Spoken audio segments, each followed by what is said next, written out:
Hi guys, magandang gabi po sa inyo.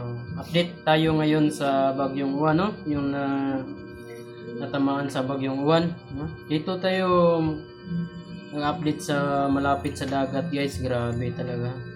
Makita ninyo dyan sa video. Panoodin nyo ngayon sa before and after, guys. Grabe talaga. Grabe talaga yung na-damage sa Bagyong Uwan, no? Yung malapit sa resort. Grabe talaga, guys. Oh, tignan nyo. Grabe yung sira talaga. Malakas kasi yung alon niya, guys, eh. Grabe talaga yung Bagyong Uwan, no? Grabe talaga yung damage niya. Yung resort guys, kawawa talaga. Oh, grabe. Kita ninyo dyan, eh, sa before and after, eh. Yung ano talaga yung pagkasira niya, eh. Grabe talaga yung damage. Grabe yung sira talaga. Malakas kasi yung alon niya, guys, eh. Grabe talaga yung Bagyong Uwan, no?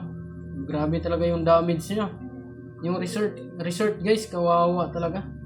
Oh, grabe. Kita ninyo dyan, eh, sa before and after, eh. Yung ano talaga yung pagkasira niya, eh. Grabe talaga yung damage.